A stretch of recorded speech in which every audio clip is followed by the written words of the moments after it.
Hey everyone, let's talk realistically right now about what's about to go down in Europe.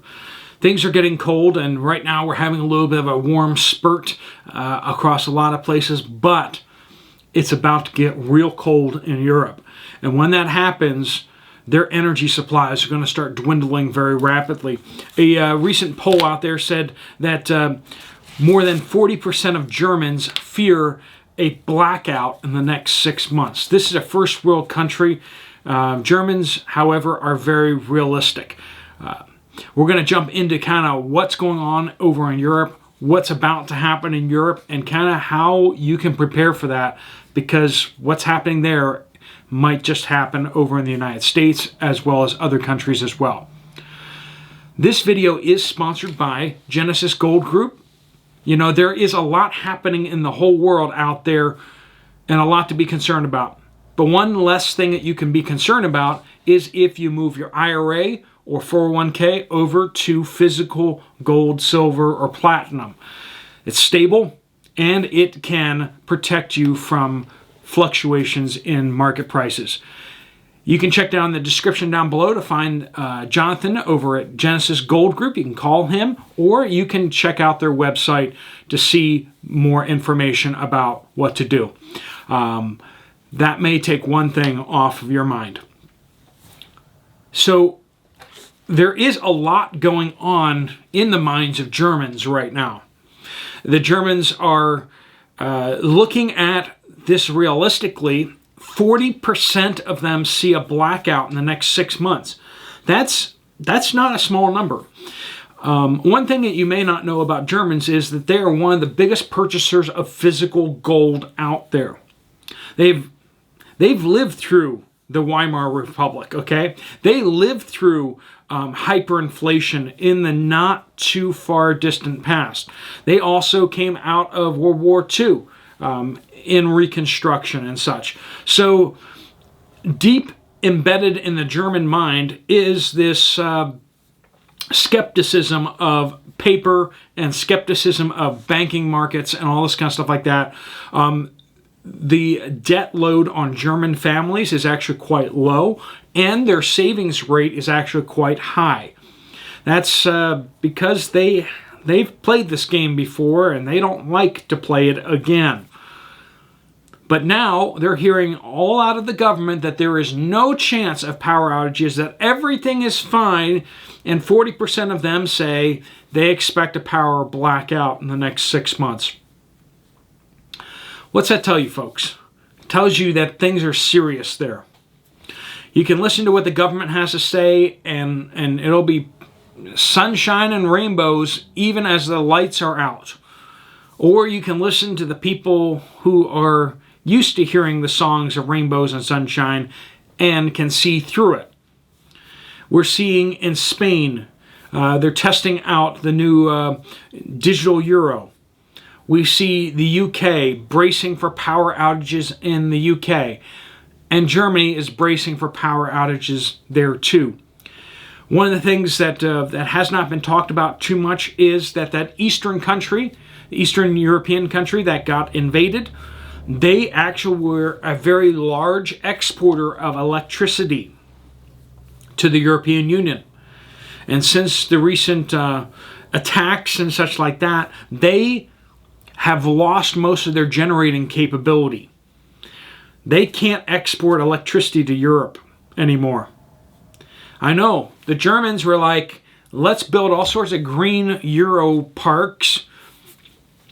And then what they're doing is they're importing dirty electricity from Eastern Europe, importing nuclear power from France, importing electricity from places that use fossil fuels in order for them to not have to use fossil fuels. It's like your neighbor who bought that electric car, right? And then pretends to not know where the electricity comes from that goes into their electric car, pretending not to know what it takes in order to get all that lithium out of the ground. It takes a lot of carbon. That's what it takes. Anyway, so they have insulated themselves, but also in the case, they have made themselves extremely dependent upon other countries for power generation. And one by one, those countries are not able to provide power anymore. In Spain, their green energy thing started to collapse.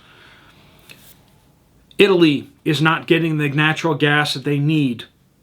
The Balkans are not getting the natural gas that they need to keep the lights on.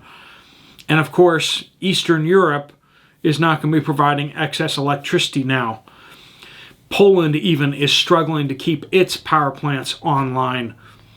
We're going to have a cold, dark winter in Europe. People are going to have to fend for themselves, which is why the price of firewood has skyrocketed in both Poland and Germany. You can't get firewood for a reasonable cost anymore in Germany, if you can find it at all. Mark my words, folks, in the United States, in Australia, New Zealand, South Africa. South Africa is already in a power crisis. Things have been getting a little bit better there as the weather has moderated, but power crisis is coming. You cannot shift away from fossil fuels without a legitimate alternative, and solar and wind are not legitimate alternatives. Solar and wind partnered with really good energy storage could potentially be an alternative. But you can't just sit there and, oh, we put up a bunch of solar panels. Yeah, okay, where's your battery pack? You need to put solar panels up and the battery packs. And you need to plan for replacing those battery packs. And that's expensive, folks. Solar panels seem competitive until you start factoring in how to store that energy overnight. Once you start doing that, suddenly they become a lot less attractive. Wind power is just stupid altogether all the time. Yes, you heard it first from here. Wind power is generally just non-competitive price-wise anytime. Without government subsidies, wind power just doesn't work. I know. Sounds crazy, but look it up. Look it up. The only time that wind power is actually used is when it has government subsidies paying a good portion of it. Anyway, so we had this global energy crisis coming from the fact that we have all these countries that are jumping onto this green bandwagon. Where are we having power issues? Where they've implemented these green energy policies. That's where we're having the problems. Other places aren't having those problems. India is not having these problems. Why not? Because they haven't drunk the Kool-Aid. That's why. Indonesia hasn't drunk the Kool-Aid. No energy problems. We have lots of third world countries whose power grids are not destabilizing simply for the fact that they refuse to destabilize the power grids for politics. Whereas you have all these first world countries whose energy grids are starting to falter and destabilize because of all these terrible, terrible policies. Once again, the problem that we have is government. Government is the problem that we have. And you need to protect yourself from that. You need to become your own power generation station.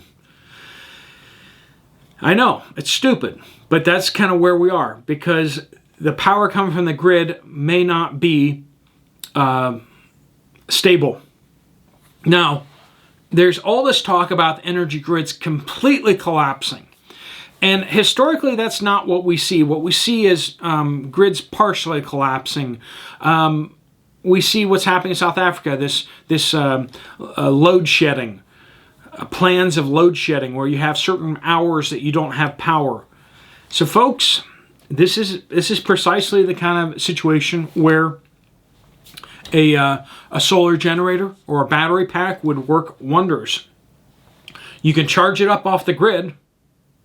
You don't even have to use solar and all that kind of stuff. You can just charge it up off the grid, and then when the power goes out, you still have power on your battery pack. Also be thinking about when you have long periods of time without power, how is that going to affect your heating?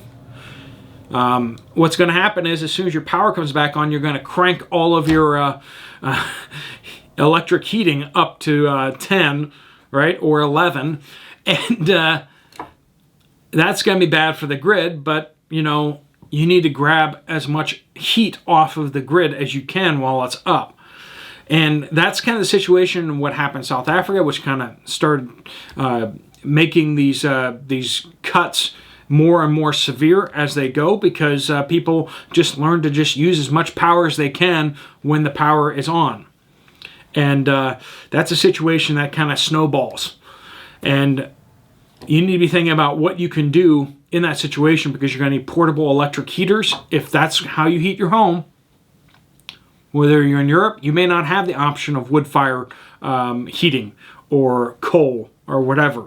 You may have to use electric. And if you do, you're going to need enough electric portable heaters that you can use that power when it's on.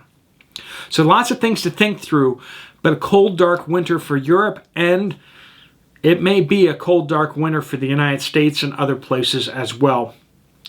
As long as politics dictate energy policies, we're going to see it get worse and worse.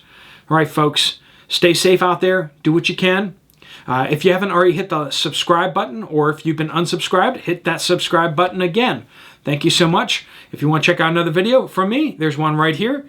Otherwise, I will see you later. Steve Poplar out.